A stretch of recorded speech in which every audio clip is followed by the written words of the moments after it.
This show is produced by the Hartman Media Company. For more information and links to all our great podcasts, visit hartmanmedia.com.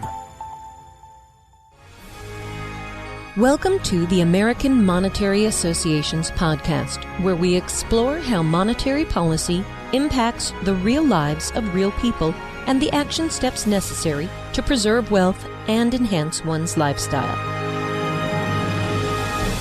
It is my pleasure to welcome Gretchen Morgenson to the show. She is a Pulitzer Prize award-winning journalist. She is currently with NBC, has a background with the New York Times, and she is the author of several books, including one that was very interesting to me, and I'm glad she came on the show to talk about it, and that is entitled, These Are the Plunderers: How Private Equity Runs and Wrecks America. Gretchen, welcome. How are you? I'm good, Jason, and thanks for having me. It's great to have you. So when we talk about private equity, there is so much that these private equity companies do. And I think this sort of came to the fore for the mass population when Mitt Romney was running for president. And, I think kind of some of the stuff they levied against Mitt wasn't really that fair, but, that's maybe another discussion. But, the private equity companies do a lot of stuff. They're involved in a lot of businesses, a lot of investments, and feel free to talk about those. But I'd like to definitely make sure we cover real estate, because a lot of single family homes are being purchased by private equity groups and similar Wall Street related groups. That has wide-reaching impact on what the prices of rents are, the prices of homes are, and so many other things. So Gretchen, I guess I'll just let you start by telling us what is sort of the overriding theme or thesis of the book. Well, private equity, as you know, Jason, was what we used to call leveraged buyouts. And what that is it's a firm goes out and buys a company, uses a lot of debt to make the acquisition. The debt is amassed on the company itself, not the private equity firm. And then the private equity firm hopes to sell that company to another buyer in 5 to 7 years. And so they're looking to make it more efficient and more profitable so that they can get a higher price than they paid for it in 5 to 7 years. So we have two elements that are important there. One is the use of heavy debt, and the other is the quick turnaround time. And as an investor, that quick turnaround times can put a lot of pressure on a money manager, on anybody who's trying to perform, for their clients. So those are two pressure points that I think are really important to understand about where private equity is in the landscape of the investment world, and why in many cases that is an unsustainable business model. Yeah. Well, is it unsustainable? Are you saying because it's too time pressured versus other businesses that aren't so time pressured? It is that, but it's also the heavy debt. Okay. And we're seeing it right now, Jason, with the increase in interest rates. We are seeing far more bankruptcies than we've seen in recent years. And a lot of these are corporate bankruptcies that are leveraged companies that have been bought out by private equity and that have to now pay higher interest rates. Private equity uses debt that's floating rate debt. They don't use fixed rate debt. And so when interest rates rise, as we have seen, with the Federal Reserve being very proactive against inflation, the costs of these companies, the expenses go up. And that's what's really pushing a lot of companies to the edge, if not over the edge, into bankruptcy. Okay, so one of the things, Gretchen, I'm always saying on my show that my listeners have literally dubbed the Jason Hartman question. Clearly, I did not invent the question, but it's compared to what? So give us a comparison so we understand. You said private equities use floating rate debt, not fixed rate debt. Is that because they're not issuing bonds for their purchase? That's the fixed rate debt of big corporations usually, right? These are generally what's called leverage loans. And so those are traditionally floating rates. So yes. Also, don't forget, Jason, that these companies typically are not as well established and not as financially sound as, say, a very Fortune, 10 or S&P 50 company. And so they have to pay a higher interest rate to begin with because they are not quite as financially sound as another company might be. So, but it is going up. They're expenses associated with the debt are rising, and that is causing a lot of problems for investors. So the other compared to what question is the size of the marketplace, just so people have some reference point. I mean, how big is the private equity world versus how big is the general world of Wall Street and publicly traded companies, or give us some kind of point of reference here. It's interesting, and that's a great question, Jason. But, private equity is a very secretive industry. They don't put their name on the companies that they own necessarily. You don't know when you walk into a hospital emergency department that KKR runs it or Blackstone runs it. So it's very tricky to really get an aggregate number of how many companies. But we do know that 7% of the workforce, 7% of the U.S. workforce works for private equity companies. That's a lot. We also know that at least 40% of the nation's emergency departments are run by private equity. We know that at least 11% of the nation's nursing homes are owned by private equity. And so you see these kinds of numbers and you don't quite get the aggregate, but you get the sense. Yeah.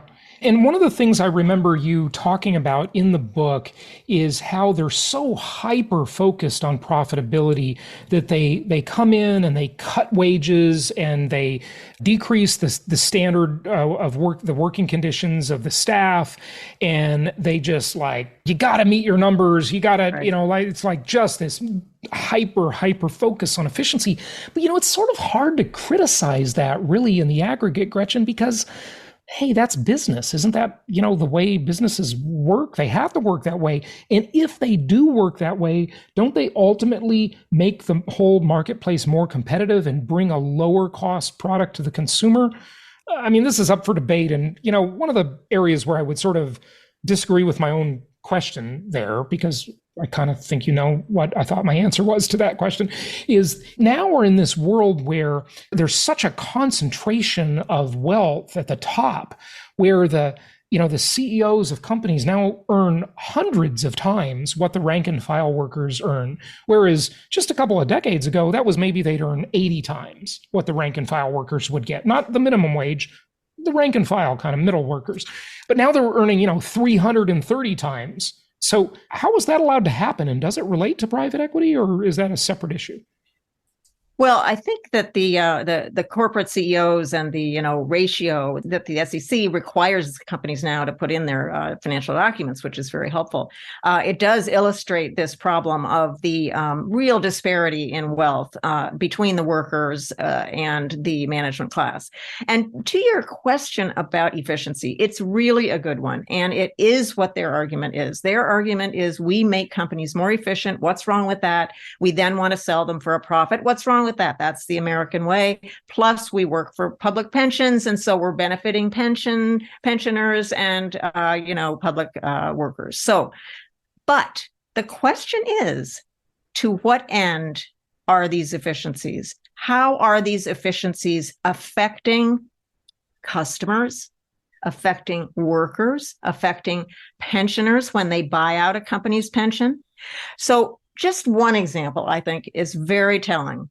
And that is nursing homes. So if you look at nursing homes, and this was a study done in 2021 by very established academics at UPenn, University of Chicago, and NYU, and they found in a longitudinal study that nursing homes owned by private equity, residents of those homes experienced 10% greater mortality rates. Yep, I remember reading that in the book. Than non-private equity owned nursing homes. Okay, So you're talking about efficiencies that then translate to higher mortality rates. And the academics that did the study, I spoke with one, and she said, we found that what happened was they would cut staff. And that's why you had the mortality rate increase. It was that simple to them. They wouldn't make the investments in the properties, and they would, but most important, they cut staff.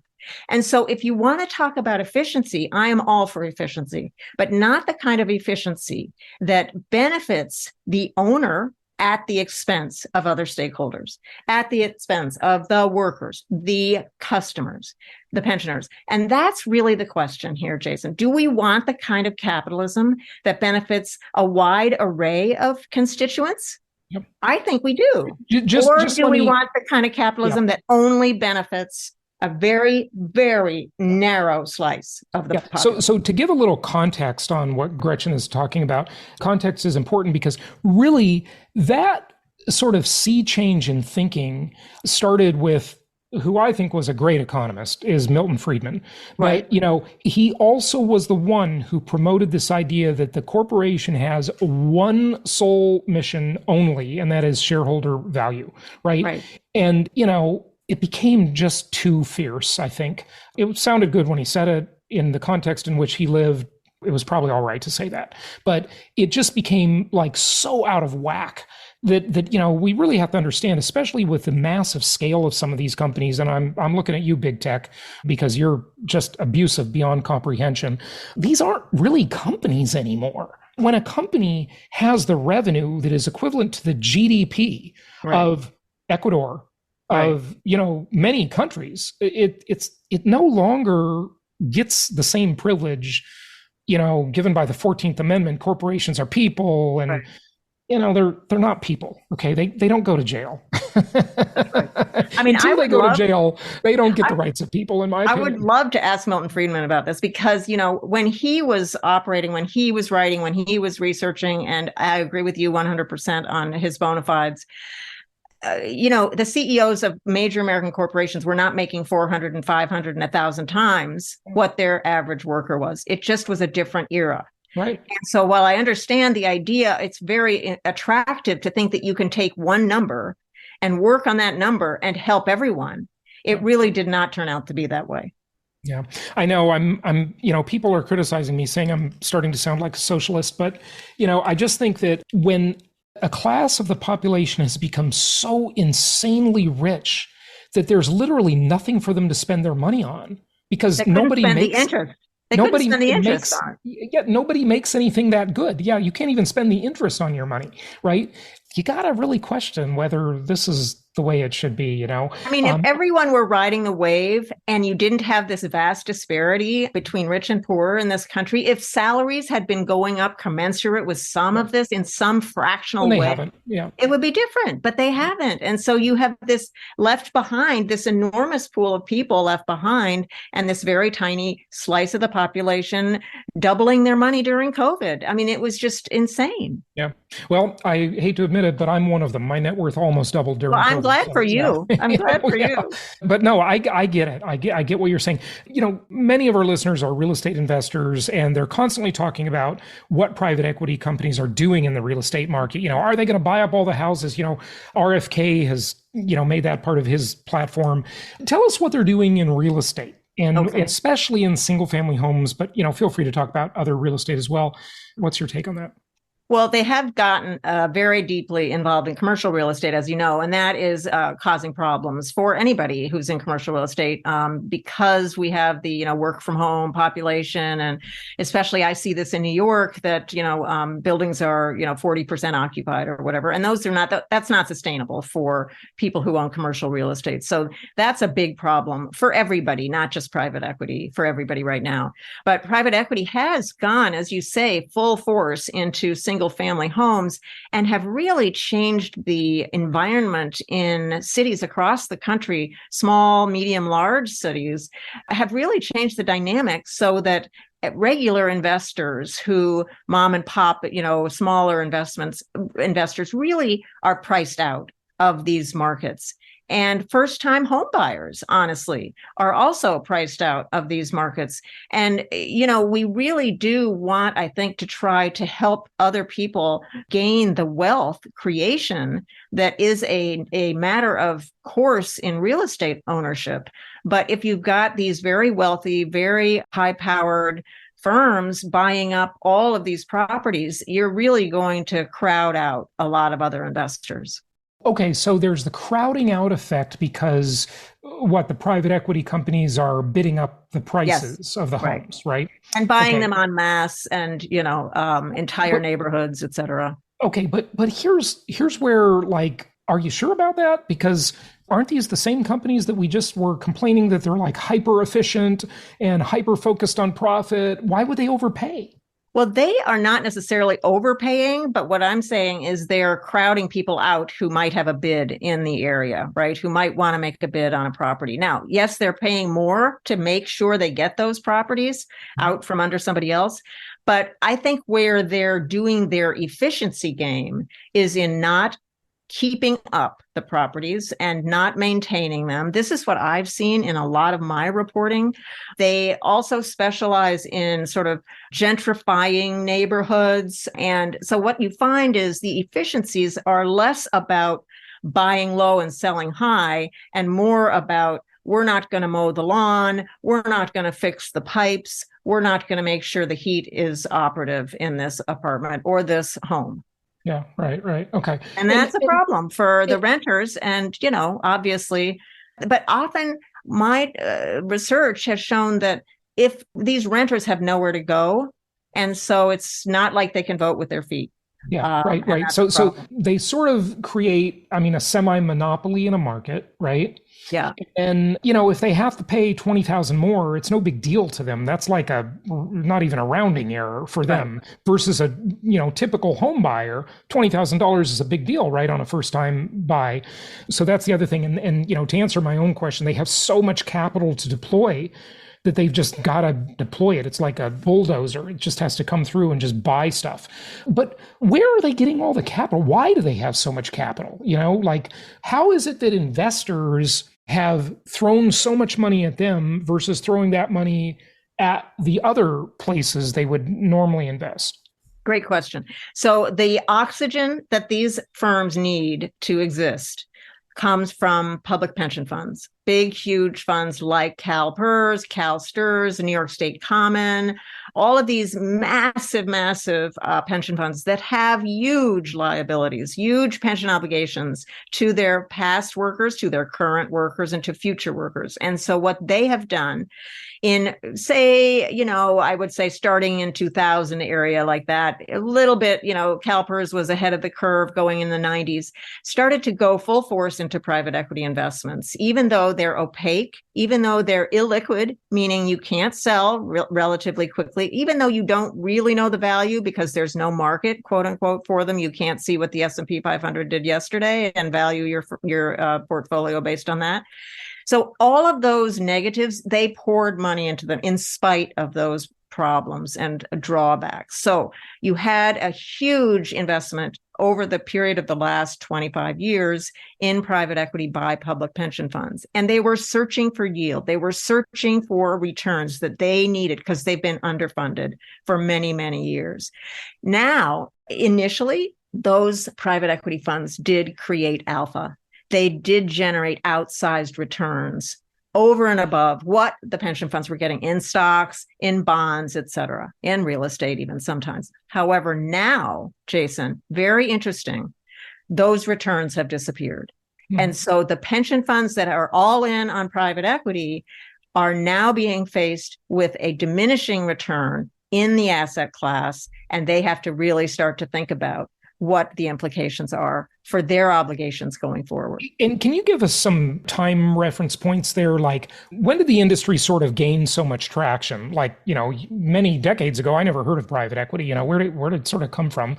And then when did it get these great returns? And then when did the returns start to suffer? Like, give us some context time-wise there. So private equity is, as I said, what we used to call leveraged buyouts. And so they were... So the 80s then? The 80s. Yeah. So KKR is our, prime example, RJ Nabisco, that big deal. Of course, that was sort of the beginning. Barbarians at the Gate book, by the way, right. folks, and the movie, if you haven't seen it. Yeah. And so that was when it really became kind of a household word, but it was not private equity then. After leveraged buyouts kind of got a bad name, private equity decided they'd like to have a different name for their industry. And so they took on this kind of more genteel, name, private equity. So that's why you never heard of private equity in the 90s or the 2000s, because it was also called something else.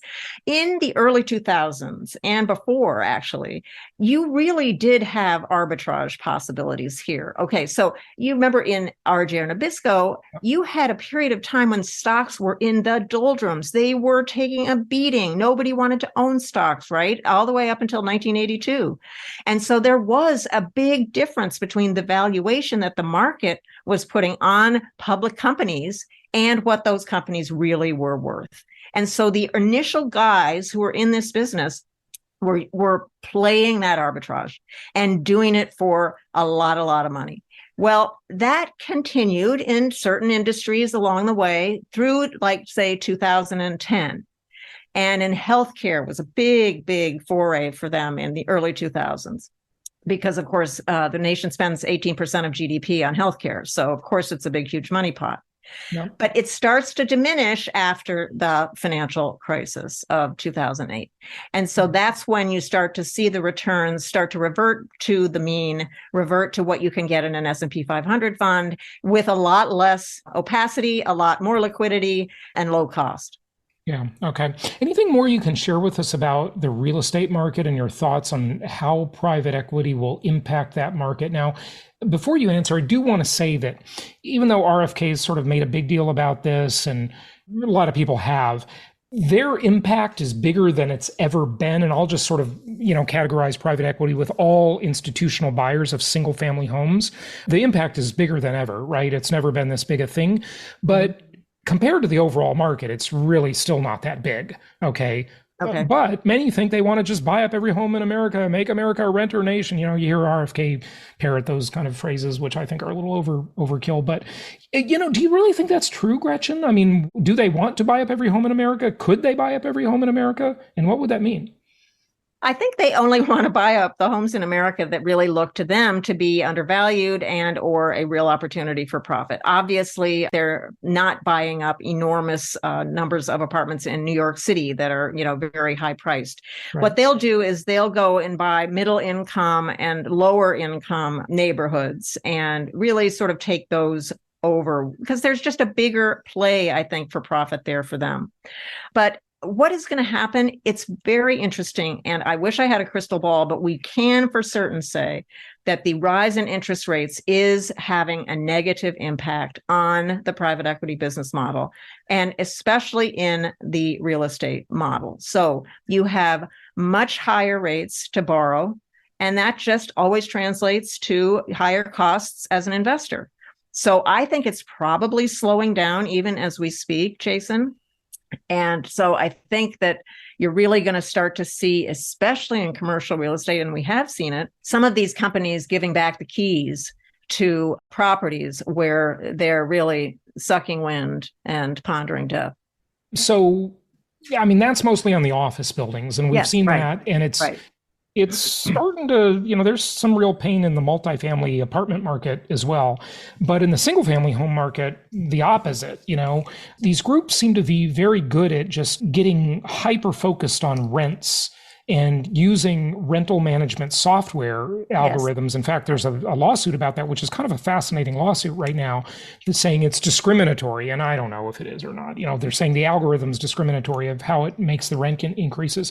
But it seems like this is all going to lead to much higher rents because mom and pop landlords are notoriously bad at raising rents. They just kind of get very lazy about it. The tenant's pretty good. They don't bother me too much. I'll keep it the same. But I tell you, if anybody's ever lived in an institutional apartment or institutional single family home, every chance they get, they're going to raise the rent. They're going to nickel and dime you. They're going to have all these complex schemes. If you don't renew, if you go month to month, the rent's much higher. If you renew for 3 months or 6 months or 9 months or a year or 2 years, there's all these different pricing structures. This is stuff only a sophisticated piece of computer software and financial engineers could even figure out. Absolutely. But and they're good at maximizing that income. The junk fees that are associated with this. I mean, if you're 5 minutes late with your payment, you can only pay through the portal, and then the portal goes down, and then you're late, and then they charge you a fee. There's, fees for garbage collection. There's fees for this. So it's just like being a homeowner. Exactly. So, if I were to bet, and I could be dead wrong, and you can invite me back in a year and I'll say, mea culpa, I was wrong. But, we are in a period now with 8% mortgage rates. Okay. So individuals cannot afford that, can't afford to buy homes, right? New home purchases have ground to a halt, in the individual market. So this is a moment when these firms with all the capital that they have can continue to buy where others can't. So I have a feeling that they're really probably continuing full force in this area because they don't have any competition, or they have so much less competition than they would if mortgage rates were at 4 or even 4.5. And so it could be that this period enables them to take on far more properties than otherwise might have been the case. And Gretchen, then one of the we'll things, see about your prediction on how it turns out for them. yeah, I think we're seeing much more upward pressure on rents due to these companies, because if they own hundreds and hundreds of homes in a given sort of couple of neighborhoods, if anybody wants to live there, they're just going to bounce around from one of their houses to another, and they can, they've got a semi-monopoly.